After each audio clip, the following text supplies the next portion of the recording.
戦え僕らのアイアンキング守れ緑のこの大地ショットショットアイアンショット木の中からアイアンキング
Oh, hello everyone. As you can probably tell by the title, we're looking to do the second part of Iron King right now. I just finally finished it a couple days ago, and I of course had to record all the footage raw because there's no real easy way of getting the footage for this show. It's just awkwardly hard. But I digress. We have to get through this quickly because there are two technically endings to this show that we need to go through. Well, first of all, we continue the misadventures of Gentaro and Goro as they continue to wander about Japan. They continue to fight off the second evil group of tyrants known as the Phantom Militia and their silly turbans. And, well, of course, their giant robot monster-looking things. Most of these tend to look somewhat like dinosaurs, others just look really, really bizarre, like the giant mole here. What were they thinking with this design? Oh well. Well, around this same time, we're also experiencing something else, which is a cliché. What kind of cliché, you're asking? Why the insensitive type? Mostly the one where they constantly have a new girl of the week to make Gentaro's heart throb for that episode, only for them to either end up dead or going off on their own somewhere, or just forgetting about the guys altogether and they never mention these characters again. 1970s for ya. I will also add that the girl of the week fad was starting to crop itself up towards the late portion of the first half. But that's also because we had the Phantom Militia starting up at that point. Some of these girls are also related to the Phantom Militia, and their brothers and fathers and so forth get caught in the crossfire. Hence, more death. Wait, that's not a good thing. The Phantom Militia started their face-shaking threats at around episode 10, and were finally finished off around episode 18. During this run of the story, Gentaro is chased after by the Phantom Militia as being the main target for their frustrations, and after a few episodes of trying to get him out, more innocent people who appear for only one episode die. Wow. I felt so sorry for them. Well, at least they had a body count, so we got something new to tally up for this show. Eventually they decide that Iron King himself is quite possibly a bigger threat than Gentaro himself, so they then decide to attack both of them and see if maybe Goro is also somehow linked to Iron King, since he seems to not be around a lot when Iron King's there. You think? Just like Clark Kent and Superman? No, never! Yes! So in a rather nicely done slow motion shot, they actually do shoot Goro in the leg, And when Iron King is needed to help defend Jotaro from being attacked by a giant monster, it seems Iron King has something wrong with his leg. Seriously? Jentaro's not adding two and two together yet about this. Seriously.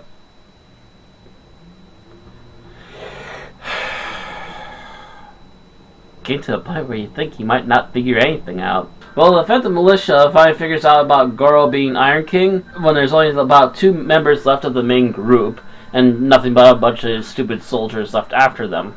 They're finished off at the end of episode 18, which also introduces the new threat, the aliens known as Titans! These things look familiar. Give me a moment on this. Aha! That's where they came from! Apparently the British stole the plans for what V for Vendetta looks like. At least they're smart enough to get rid of the cross in the chest. It didn't really add much. But I digress. The aliens are from planet Titan and have human-like forms that look like V for Vendetta. Their hats are the least silliest of all 3 of them, which is saying a lot. These guys not only change to giant forms of themselves, but actually turn into the actual giant monsters, ergo making this the only monsters in the series that are actually living, breathing creatures, and not just robots. But before Jentaro and Goro are left to their own devices to go after the Titan threat, they're brought back to the National Security Organization, which apparently sent them out to fight these terrorist groups in the first place, and are teamed up with a new female character who will replace the fad of New Girl of the Week. They, for some reason, name her Tenko. I don't understand this, but it's probably lost in translation. I can easily chalk it up to that. It's a nickname she's not entirely fond of, that much I do gather. The Phantom Militia and the Titans are both made of wind and fail. There are some good parts, like some of the monsters from the Phantom Militia, but then there are some silly parts, like their hats. They're just silly and they get in the way a lot. And they have some goofy, shiny outfits. But also to this, they also make the third character, Tenko, an actual character. And her character, technically speaking, is constantly making sure that Jentaro and Goro are actually on the mission and not running about goofing off. Which is a task in of itself sometimes. Because let's face it, even as masculine and badass as Jentaro tries to be, he comes off as a kid sometimes too. So he's kind of a mixed bag. But also, there's some more speculation about these Titan aliens, because apparently they have the ability to take over human bodies. Let's see what that looks like!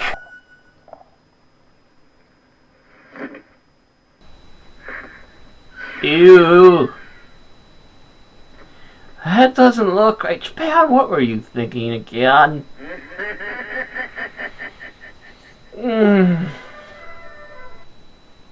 It's almost as bad as the sound effect you decided on for your first monster.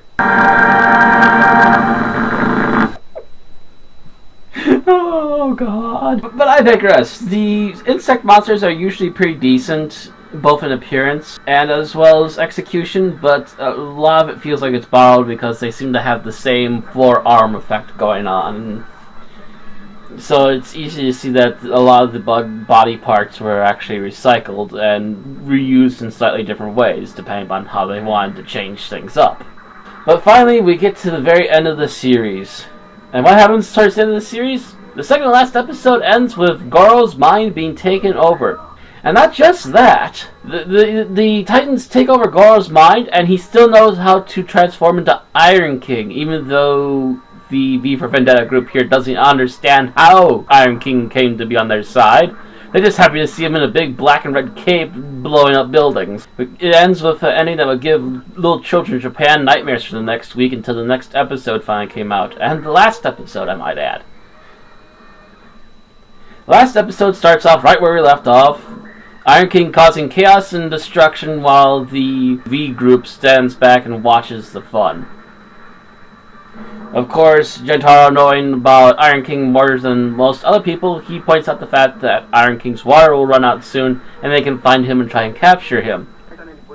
What Gentaro wasn't ready for is the fact that Goro is Iron King, and he finally bleeding realizes this. And so, with a heavy heart, they take him back to the original doctor that gave him the Iron King abilities, and ask him to please cut off the ability quite permanently, in fact, because there's no way to temporarily cut it off and then bring it back, apparently.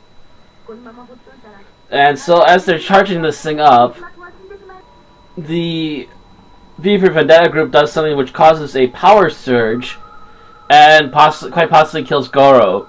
Gentaro, very, very emotional at this point about all of this, because it was also his idea to stop him from changing to Iron King, goes out on a rampage on the V for Vendetta group and literally slaughters a whole bunch of the pasty-faced little bastards.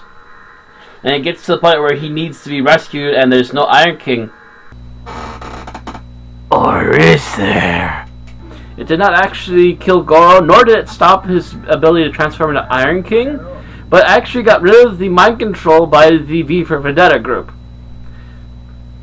So with this in mind, Gentaro is saved. They finally defeat the big bad, while also explaining that not only has Gentaro not been destroyed, but actually his Iron King persona has grown even stronger from this experience, and actually manhandles a giant monster all on its own for a change. So as their little spree has been over, they sit on top of a building, lament over what has all happened, and reflect upon it happily because things have actually turned out for the best. When Teiko, as her usual character problem portrays, reminds them that the Titans are not gone and they're still out there.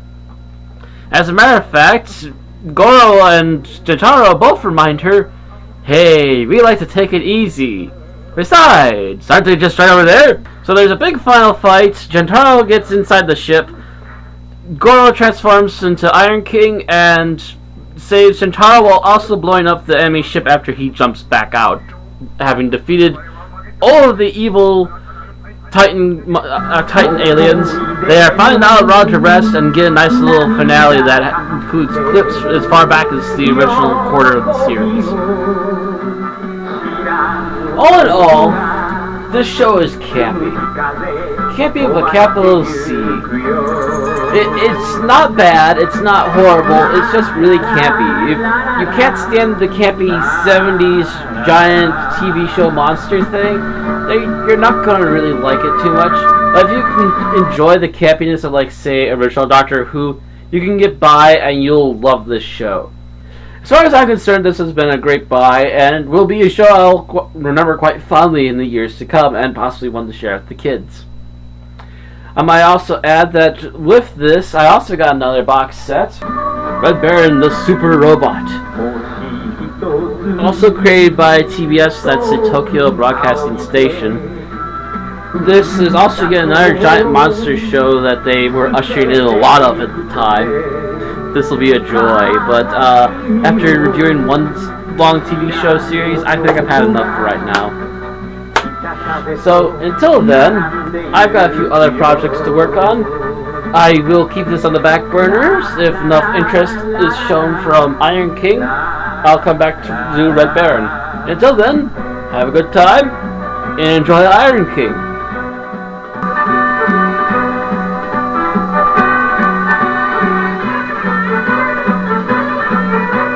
幻の緑求めてただ一人燃える小屋を幸せを知らぬ男が馬の背に揺られてゆくよラララ